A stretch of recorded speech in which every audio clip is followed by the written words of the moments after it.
한국에서는 영화의 단골 소재로 약간은 미화되어 있는 듯하지만 조폭이 등장하는 영화는 꽤나 흥미있는 이야기거리를 풀어냅니다. 이를 연기하는 배우가 누구냐에 따라 잘 어울리는 배우도 있고 잘 어울리지 않는 배우들도 있는데요. 그중 가장 배역에 찰떡같이 어울리는 배우로 많은 팬들은 조진웅이라는 남자를 꼽는데요. 이 조진웅이라는 배우한테 일본 기업이 광고를 찍어달라고 요청했다가 단번에 거절당하는 일이 있었습니다.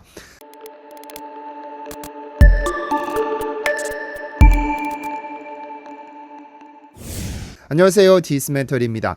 흔히 하는 말로 아재파탈이라는 용어가 있습니다. 아저씨에 오무파탈을 붙여 만든 줄임말로 중년 남성 중에서 치명적인 매력을 지닌 사람을 지칭하죠. 반대말은 그냥 저씨인데요. 아재파탈의 대표적으로 꼽히는 인물은 유지태, 장혁 등 많은 배우가 꼽히지만 그중 탑은 단연 조진웅입니다.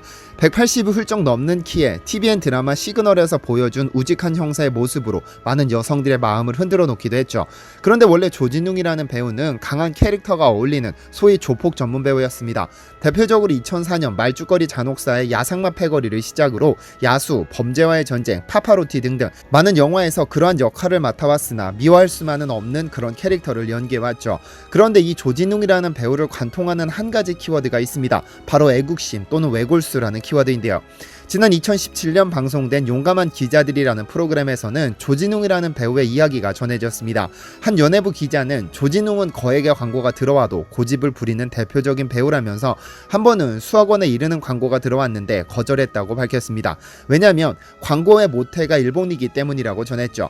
이어 기자는 조진웅을 너무 캐스팅하고 싶었던 회사가 조진웅이 거절하자 아내를 찾아갔더니 아내분의 대답이 더 기가 막혔다고 했죠. 그의 아내는 남편이 안 하는 것은 이유가 있는 것이라서 내가 남편을 설득할 이유가 없다고 말했습니다.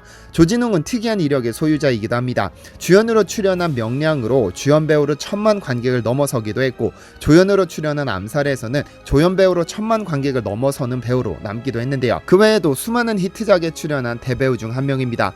범죄와의 전쟁에서는 진짜 조폭이 아니냐는 평가가 나올 정도로 김판호 연기를 훌륭하게 소화했고 이후 등장한 TVN의 시그널에서는 이재한이라는 형사로 등장해 달콤한 매력을 분출하기도 했습니다.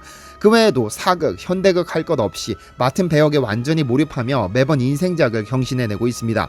아무래도 배우와 아이돌의 인기 척도는 CF 광고로 직결되기 때문에 조진웅 정도의 연기력과 필모그래피라면 광고가 쏟아지는 것이 정상입니다. 이런 상황에서 많은 배우들은 물 들어올 때 노젓듯 엄청난 양의 광고를 소화하면서 이미지 소모가 심각해지죠.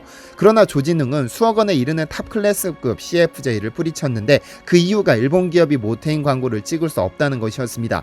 이에 대해 직접적으로 언급한 적은 없으나 아마 조진웅의 이미지상 죄송합니다, 찍을 수 없습니다라고 정중히 거절했겠지만 아마 속으로는 꺼져라고 했을 듯한데요.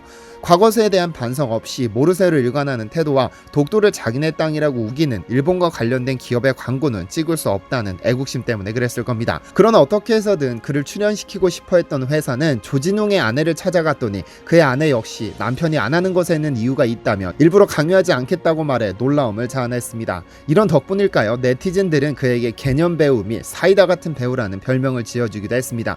그런데 그의 본명은 조원준입니다만 조진웅이라는 이름으로 활동합니다. 한 인터뷰에서 그는 조진웅이라는 이름은 아버지의 이름이라고 말했습니다. 왜 아버지의 이름으로 활동하냐는 질문에 그는 아버지의 이름으로 활동하다 보면 내가 부끄러운 일을 하면 아버지가 욕을 먹게 되니 자동적으로 조심하게 돼서 아버지의 이름으로 활동한다고 말했습니다. 작은 실수도 용납하지 않으려는 그의 결의가 엿보이는 인터뷰였죠. 그런데 얼마 전 조진웅이 진짜 애국자다운 면모를 선보였습니다. 특별한 임무를 띠고 외국으로 파견되는 외교사절을 특사라고 부릅니다. 그런데 지난 광복절 날 온라인에는 특이한 사진 한 장이 게시되었죠. 조진웅이었는데요. 한국 정부는 매년 광복절에 해외에서 대한민국 독립을 위해 투쟁하다 돌아가신 독립투사분들의 유해를 한국으로 송환하는 행사를 진행하고 있는데 이번 광복절에는 조진웅 배우가 특사로 임명되었습니다. 바로 카자흐스탄으로부터 홍범도 장군의 유해를 모셔오는 특사로 임명된 것이죠. 조진웅은 정부가 이러한 제안을 해오자 두말할 나위 있겠습니까? 라면서 흔쾌히 제안을 수락했는데요. 그는 영화 대장 김창수에서 김구 선생의 역할을, 암살에서는 신흥무관학교 출신의 독립군 속사포를 맡는 등 유독 애국지사 역할을 많이 맡았습니다. 그래서 정부는 조진웅에게 봉오동 전투 전승 100주년을 기념해 홍범도 장군의 유해를 한국으로 모셔오도록 부탁했고 그가 수락해 성사됐습니다. 1910년부터 1945년까지 한국은 그야말로 끔찍한 암흑기를 겪었습니다. 있었습니다. 그렇게 맞이한 광복절은 한국인들에게 상당히 큰 의미를 갖죠. 올해 조진웅 씨가 홍범도 장군의 유해를 송환하게 된 것은 봉오동 전투 100주년을 기념하기 위한 행사입니다. 1920년 중국의 봉오동 지역에서 일본 정예군을 상대로 첫 대승을 거둔 것으로 기록되어 있는데요. 이 전투가 의미 있는 것은 1910년 전부터 호시탐탐 조선을 탐내던 일본을 상대로 저항하던 의병이 독립군으로 이름을 바꾼 뒤 거둔 첫 승리였기 때문입니다. 1919년 3월 1일 시작된 3.1운동은 만주에서 활약하던 독립군들에게 큰 자극이 되었고 곧바로 일본을 공격합니다. 당시 독립신문에 따르면 1920년 3월부터 6월까지 독립군이 파괴시킨 일본 관공서가 무려 34개가 된다고 하죠. 이에 일본은 남양수비대를 이끌고 만주 조선인 마을 삼둔자를 덮쳤지만 발빠른 독립군이 남양수비대를 무찔러버렸죠. 이에 약이 오른 일본군은 월강 추격대를 결성해 봉오동으로 진입하게 되는데 이 봉오동에서 홍범도 장군은 700명의 독립군을 매복시켜 일본 추격대를 완벽히 진압시켰습니다. 그리고 10월에는 김자진 장군 등과 함께 청산리 대첩을 승리로 이끌기도 했는데요. 이후 연해주에 거주하던 중 1931년 소련이 극동지역 한인들을 중앙아시아로 강제로 이주시키면서 카자흐스탄으로 강제로 이주되어 그곳에서 생을 마감하셨습니다. 독립투사로서 반드시 잊지 말아야 할 인물임에도 그는 사후 80년이 다 되어서야 조진웅의 품에 안겨 고국으로 돌아올 수 있게 됐습니다. 김영삼 정부에서 최초로 봉환을 추진했지만 그의 고향이 평양이라는 이유로 북한이 연고권을 주장하는 바람에 실행되지 못하다가 2019년 카자흐스탄과의 정상회담에서 가까스로 성사되었습니다. 자칫하면 북한의 고향인 홍범도 장군의 유해를 가져왔다며 빨갱이 논란에 휘말릴지도 모르는 위험성이 있었으나 조진웅은 역사는 역사로만 판단한다며 흔쾌히 응했습니다. 사실 가수나 배우, 개그맨 등 연예인들은 출연료도 적지 않지만 수입 중 가장 짭짤한 건 CF 광고라고 하죠. 알려진 바에 따르면 정확한 액수는 물론 아니겠지만 엠넷 TMI 뉴스에 따르면 전지현 씨는 누적 광고 수익만 200억 원대에 이르고 김수현 씨는 무려 300억 원이 넘는다고 하죠. 전 세계를 쥐고 흔드는 BTS는 총 13개 제품과 맥도날드 등의 광고료를 포함 620억 원이 넘는다고 하니 인기와 함께 벌어들이는 광고료가 상상을 초월합니다. 그런 상황에서 조진웅 씨 가 수억 원대 일본 기업의 광고를 거절했다는 점은 가볍게 결정할 수 있는 일은 아니었을 것입니다. 조진웅 씨 외에도 많은 배우들이 일본 기업의 광고를 거절한 사례가 있습니다. 얼마 전 도쿄올림픽에서 마지막 투혼을 불태우며 한국 여자 배구를 4강전에 올려놓은 김연경 선수가 있습니다. 김연경 선수는 한국 국가대표로서 마지막 올림픽에서 메달을 따고 말겠다는 일념으로 전 세계 유수의 클럽제의를 뿌리치고 연봉까지 스스로 삭감하면서 한국으로 돌아올 정도로 애국심이 높은 선수입니다.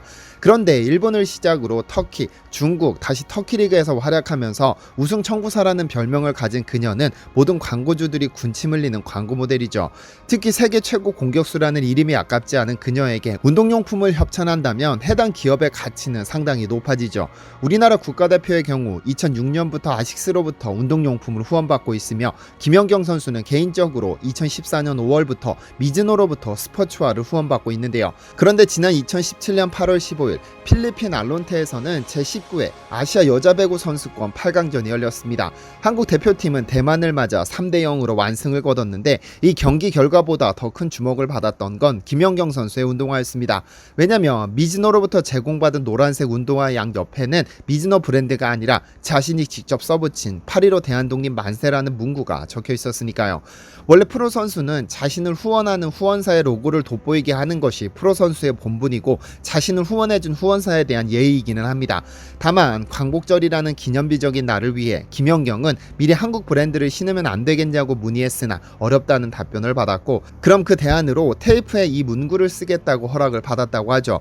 물론 허락을 했으나 스포츠계에서는 정치적인 행동이라고 보고 경고를 받았다고 하는데요. 올바른 신념을 담은 그녀 덕분에 유럽 배구연맹에서도 한국의 광복절을 축하한다면서 인스타그램 게시물을 올리기도 했습니다. 괜히 세계적인 선수가 아니라는 생각이 듭니다. 그런데 이러한 신념은 비단 김연경 선수에게만 해당하는 내용은 아닙니다. 대표적인 한류 배우이자 한국에서도 톱스타로 불리는 배우 송혜교 씨는 애국심으로 똘똘 뭉친 배우로 잘 알려져 있습니다.